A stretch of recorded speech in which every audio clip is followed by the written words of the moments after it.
Hello everyone, I am Onyx Studios. This is a continuation of my how-to/tutorial videos for DC20 Foundry.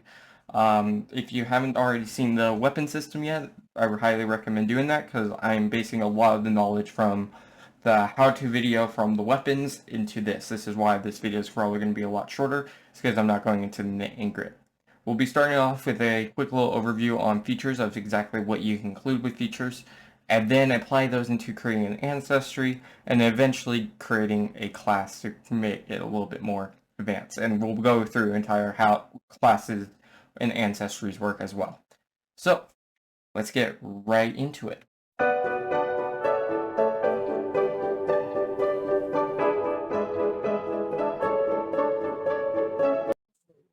As we can see, I already have my overview compendium open. I'm still going to be doing stuff through the compendium, that way we make things easy as fine.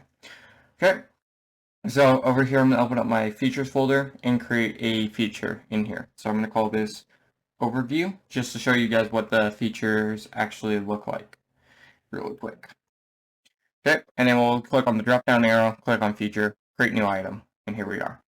Okay, same thing that you see with the weapons. You can change the icon, you can edit description. Everything remains the same. Only new thing is this new configuration window. This configuration window is a little bit different. So in here you can select your feature type, whether it be a class, a subclass, a talent, ancestry, background, monster feature, or other.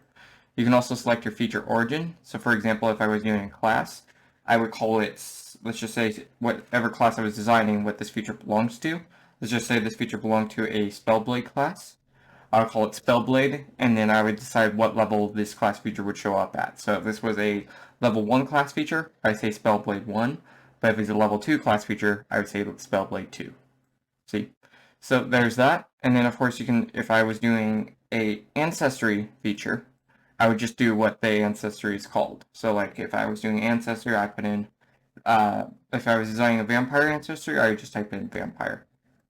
Right there. Okay. Another thing you can do is change the choice point cost. So with ancestries, you have 5 choice points. So like if I wanted this thing to use like 2 choice points, for example, it will use 2 choice points of that 5 when I use that feature. Okay, when I select that feature under the stuff.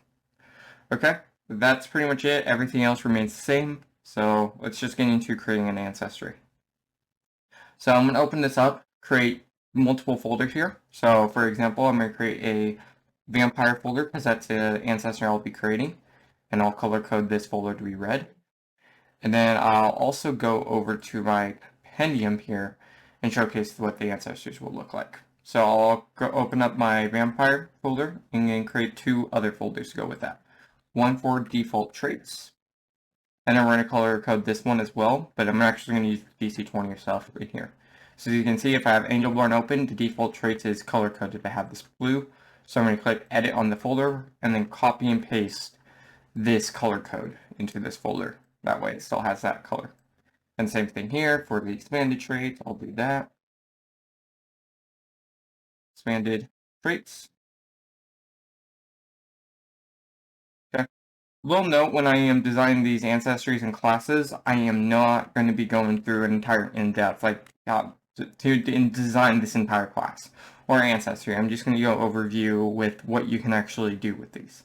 So I'm going to click on this vampire ancestry folder and click add item and then add ancestry. Okay. And the ancestry is just going to be called vampire. Done. Okay, and I'm going to select an icon. So I'm going to select this little vampire icon here from the magic death icons for Foundry. You can also include a description of what this ancestry is or the abilities this ancestry will contain. And then we'll go into configuration, which will also showcase the ground speed here. So what I want this ancestry's ground speed to be, I can change this as well. But its ground speed is going to be 5. Then I can click on this advancement and actually add the advancement that's going to belong to this ancestry. So I'll hit add, call this one vampire traits. Okay, and when designing an ancestry, make sure this advancement level is 0, so that way your players get that advancement when they are level 0 instead of it being level 1 or anything else. So that advancement level will be based on character level. Okay, We can also showcase where we want the Show Compendium browser button to begin, but we're not going to be using that in this. Okay? We got two things that we're going to click for this ancestry is players can add items to this advancement and requires choice. And then we'll set the number of choice points to be 5. Okay? And then we'll hit Save Advancement. Next up, we'll be creating 2 items in this ancestry, one of which will be the actual trait for the vampire bite, and the other one will be an actual item. So I'll click Add Item in my default traits, click on Feature, and say Vampire Bite. Create new item, and then we'll, of course, make sure this showcases this icon. Then on the description page, I am actually just going to copy and paste this vampire bite I already have made, this description here. Okay? So I'll copy and paste that description, hit save, and then go to the configuration, change this to being an ancestry, and make this vampire. Okay? And that's pretty much it. Then I'll go to role, go to advanced actually, and click on provides advancement. Now I could go to role and make this an actual weapon and make this work that way, but I still want this actual vampire bite, if you see the description. I want its bite to actually be a weapon, that way it shows up in its weapon tab, not its actual features tab. So we'll be creating an actual bite weapon so it shows up in the weapons tab in the character sheet. Okay, so I'll click on this provides advancement, I'll click edit, and you just say this advancement name will just be bite. And I hit save advancement. Okay, all done right there. Then I will also go straight into how this is going to look. Okay, so I'll click a new item here in my default traits and just name this one to be bite, and it's going to be a weapon. So we'll create new item, choose the icon to be this bite, and then we'll edit its description to use the bite description I already have set. Okay? So in here, I'm actually going to do multiple things here. Okay? First off, I already did that correctly. And I'm going to go to weapon type and just make sure it's melee. I am not going to choose a weapon style. I am not including any item properties in here. Okay? Because it's just going to be a bite. Next up, I'm going to change this attack action type to be other. That way it just does the damage because this thing says it has to be a willing creature or a creature that is grappled. So we will change this to be other and just change the damage type to be 1 piercing. Okay? Done. Then we'll also go over to its usage cost and make it charge an action point. And then we'll go to enhancements to add a heal. Okay, because if I were to add a heal in here, it would actually heal the enemy and not the actual person. So we're adding an enhancement, that way we can actually make it where you can heal yourself with the enhancement. So I'll label this as heal, right? And of course, saying, we'll actually give some details on this. Use this on yourself to heal you after the bite is made. Okay, that way the player knows that, hey, this should be probably used right there. I'll hit save. We will, of course, on our usage cost, we're going to say -1 action point. Since this thing's already using an action point, I want this healed not to really use an action point when they try healing themselves. Okay? And then, of course, we're going to modify the formula to being -1 on the damage, so that way they're not damaging themselves. And we'll add no formula, which will be healing, and we want them to heal themselves based on their prime modifier, so we'll hit @prime, and then we'll say temporary. And that's it. That's the entire bite weapon, all done. Then I'll go into the bite feature here. I will actually be editing the choice point cost on this one to be at 5, that way it's easiest there. And I'll go to this provides advancement. I'll edit it and drag in the bite. Okay? That way this is all into one feature technically. Okay, I'm going to close this out. I'll put up my vampire ancestry, hit edit, and actually I think I did hit save advancement. Okay, good. Always make sure you hit save advancement and not the X. And then I'm just going to drag the vampire bite. Okay, I'm not going to be dragging in that. Another note in here, you can make it where certain items are selected by default. Always recommended for just being the default traits. Also make sure when you hit selected by default, make sure everything adds up to 5. Okay. Another thing to note, you can also make this mandatory, so that way you can't really unselect this advancement when you're making making this advancement possible, right? This is usually used for like zero cost traits for ancestries and whatnot. So I am just going to be clicking off the selected by default. I am not going to be clicking that, but there it is. And I'll hit save, and then we'll create we'll open up the character creation wizard here.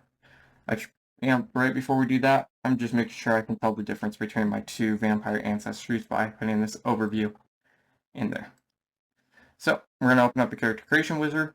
We're just going to call this vampire, and then just start adding points into here. Done. Hit next. Now I'm going to look for my vampire overview, click next, beta background, and then of course choose what kind of class, which I'm going to be choosing champion, finish, apply advancement, and then as you guys can see, here's my vampire bite. So if I hit apply advancement, then you'll see that also gives me my bite, and then I'll hit apply advancement again. Okay, and I'm going to just close this out because we're not selecting maneuvers. So I do want to showcase this vampire bite thing is working. So if I do try to, I am not going to be targeting the skeleton just because the skeleton does have piercing resistance. But I do want to showcase the piercing damage working. So that's why I'm going to be targeting one of our players here with this vampire bite. So I will roll the vampire bite. And you can see it does 1 piercing. And then as soon as that vampire bite's over, I'm going to target myself and then click on the vampire bite and then click on the heal. Right? That way I heal myself.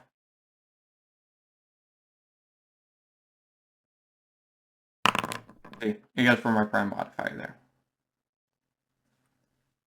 All done. I do want to notice that I did kind of mess this up. When I was trying to remove the piercing damage, I did hit -1 on the formula. So I could have actually just changed up the healing to be more. That way we ignore the whole damage piercing thing. Hey, there we go. We received 3 temporary HP.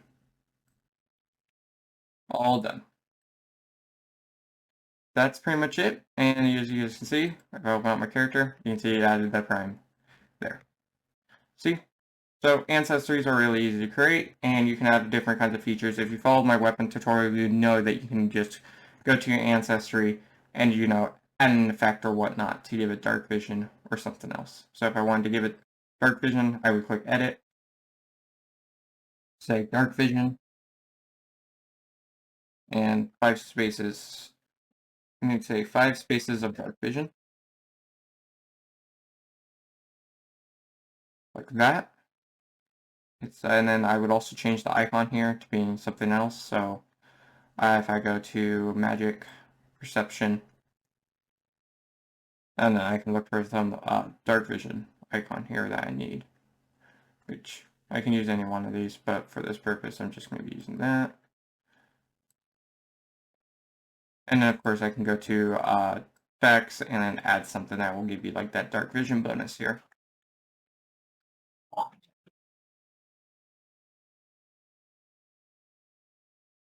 So yep, so over here I'll click on dark vision bonus, right? And then I'll click that if, and I'll click add and then just hit 5. And now we have that dark vision effect. So if I were to drag this onto, let's just say, my new character here, this vampire character, as you can see, he doesn't really have dark vision. Dragging that feature, now he has dark vision 5. So that's the same situation with the effects and whatnot and everything. So just little notes that you can do. Next up, we get into classes, which, by the way, are a little bit more complicated, but should be still really quick to do. So, like last time, I am including, of course, the same kind of setup that we did with our ancestry here, where I'll create a base folder called creating a locksmith class. So I have little notes in my entire locksmith here. So I am just going to be using this color code that I have already set here. And then I'm going to put this into my Foundry and just put this into a bolder color, being this color.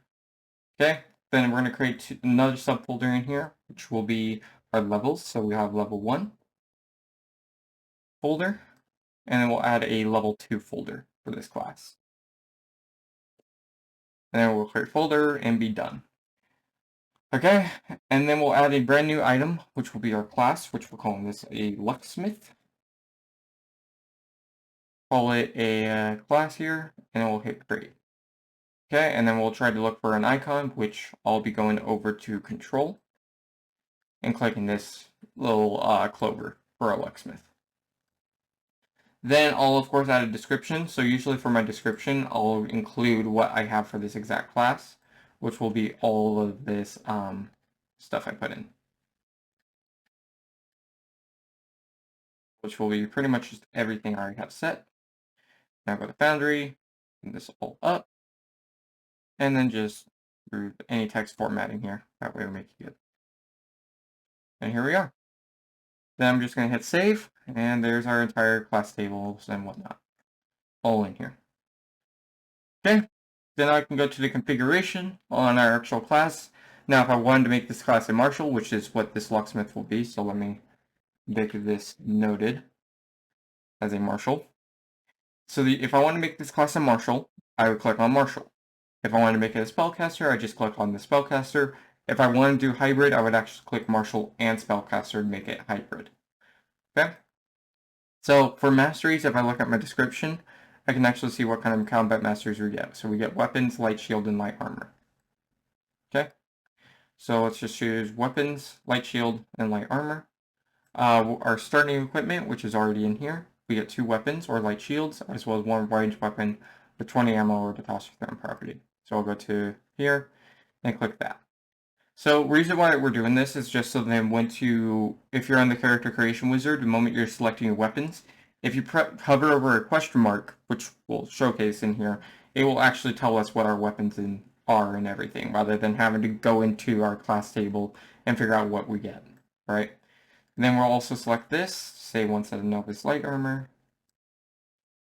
and then copy that, and then we'll just put in the other, which is this X and Y packs, which are coming soon. All done in here. Okay. Next thing that we go to, we select marshal, and then we can get into our class table.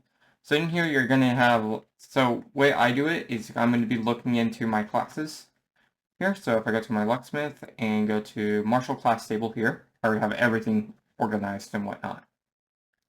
I can see how much HP I'm going to be giving this class and whatnot. So that's what I'm going to be basically doing. I'm going to go through this Foundry stuff, look through what I need to add, and do all that. So for example here, so 1, 2, 3, 4, 6, 7, 8, 9. 1, 2, 3, 4, 6, 7, 8, 9. So 1, 2, 3, and then 4 here. 6, 7, 8, 9. Done. Okay, and then same thing goes with my bonus stamina. So I'll look back at my document here. So I get 1 at 1, 3, 6, 9. 1, 3, 6, 9. Okay, let's remember that. 1, 3, 6, and then 9. And then for same thing goes with our, since we're our marshal, we're not going to worry about the bonus mana, but we are going to be worrying about skill points. Which for skill points, I get 3, 6, 8. 3, 6, 8, and then 5, 10 for the +2. So 3, 6, 8 for our 1s. 3, 6, 8. And then for our 2, it was 5, 10. So 2, and the 2. Like that. Okay? We don't really have to worry about trade points, seeing that is not on my class table here. But things I do want to worry about is stamina, and everything else that we need to include. Which I think our next one's attribute points, if I'm not mistaken. Yep.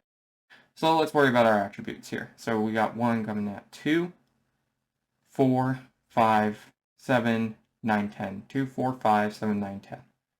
Got it. So we'll do 2,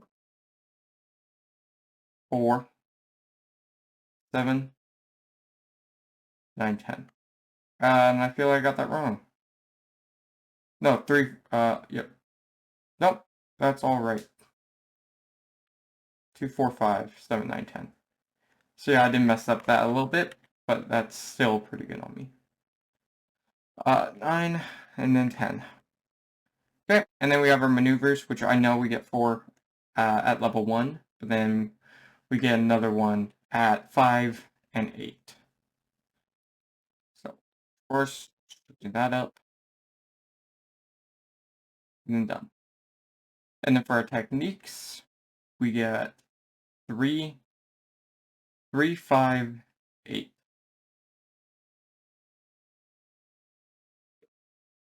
3, 5, 8. And then for cantrips known, we're not going to worry about that since this is a martial class. But if you're designing spellcaster, you would just go through your spellcaster table and follow everything in here. As seen here, I already have that kind of set up for spellcasters. Okay, so I'll open up Foundry again and select the advancement tab. So I'll add multiple advancements in here. So this one will be for level 1. Is what I would call this, but we will actually just say class features. That's how I'm going to be putting it. And advancement level is 1. And this will not provide a talent point, seeing this is at level 1. Okay, and yep, everything looks right here. So we'll hit save advancement. And if I'm adding a level 2 feature, I'll go class features again. Advancement level will be 2. And this one will actually provide a talent point, and I'll hit save advancement. Okay, again, I am not going into the entire class. I'm just going to be showcasing one feature in here that I think is very, very important. Okay, which is this entire locksmith or luck aura. So I'm going to go into here, create a feature called luck aura, and this is just going to be a feature. Okay, and then we'll create new item. We'll edit this to be this icon here, and I'll edit it to be have that description of the luck aura as shown here.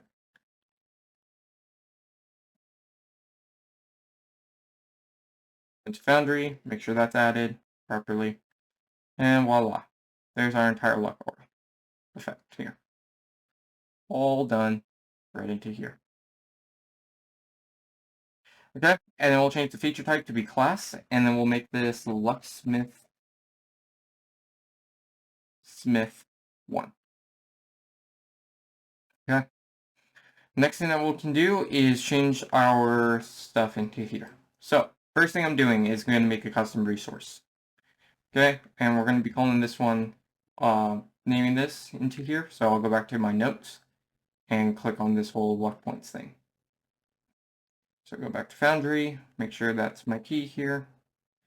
And then I'll of course name this thing luck points, as shown there. And we'll say resets on a long rest, and they get 7 at level 1.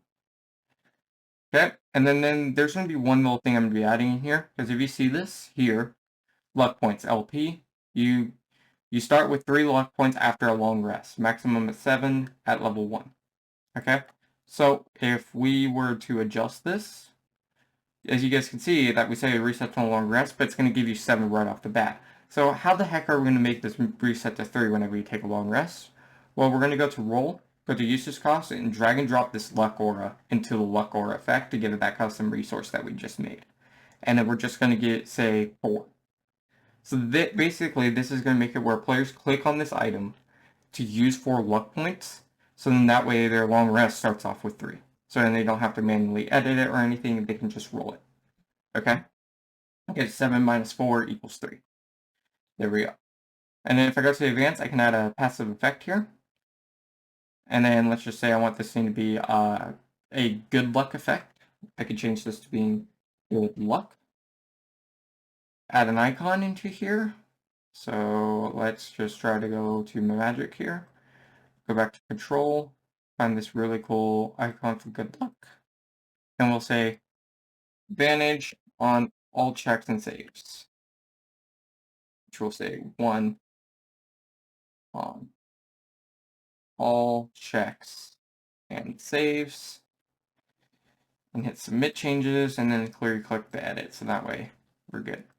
Okay, so for config, if I go back to my luck aura description, as you can see that if your luck points are 5 or higher, you have advantage 1 on all checks. So first thing I'm going to do is click on effect is disabled, and then we're going to be trying to disable this effect when the luck point value is less than 5. Okay? So if it's less than 5, then it will disable this effect. So for example here, if I were to put this at, actually I could just leave this enabled because it will disable the effect when need be. Okay, so if I were to disable, let's just say this, for example, I can say this effect will disable when the luck points, this is actually the resource key for the luck points, so I will copy that and then put this into Foundry. So if you're using custom resources, it will be literally system.resources.custom, your custom resource key name, and then the dot value for the actual value of the custom resources. Then we'll also go to effects and add an effect into here. Now I could just say, hey, here's a roll bonus and whatnot, but to make this a little bit easier, I am just going to be showcasing a fire vulnerability thing, right? So if I go to cold resistance X, I can also actually no, let's give it cold resistance X, and then just say, hey, let's make this value that, and hit submit. So now, if we go to our advanced, we have this good luck effect and whatnot. And if I go to my Lucksmith Marshall, hit edit, I can drag and drop this luck aura, hit save advancement, and be done. So if I open up the character creation wizard again, we'll just call this a Lucksmith. If I knew how to spell correctly, and then we'll just, do stuff here with points and whatnot. Next. Then onto here, I will be looking for this. We'll use the vampire overview for now, create a background, and then we'll choose our new Lucksmith here. Click next. Okay, and if we, as I showed here, when we started setting up our weapons and whatnot, you can see here, when I hover over it, it showcases my weapons and armor and whatnot. Then, luck aura is right in here. So I'll click apply advancement, and as you guys can see, it already gave me my luck points. And we got to the effect, boom, it's already disabled, right? Because my luck points do not equal that. But if my luck points do equal that, and if I go to my class, my effects now, boom, it's enabled. And you can also see that if I go over here and check my, I did some stuff. But yeah, if you see that, now that's enabled. So that's kind of how that's looking, right? Everything is working as intended that we wanted it to be set up as. So hopefully this helps out with what you're trying to work with features, and I will see you in the next one. Goodbye.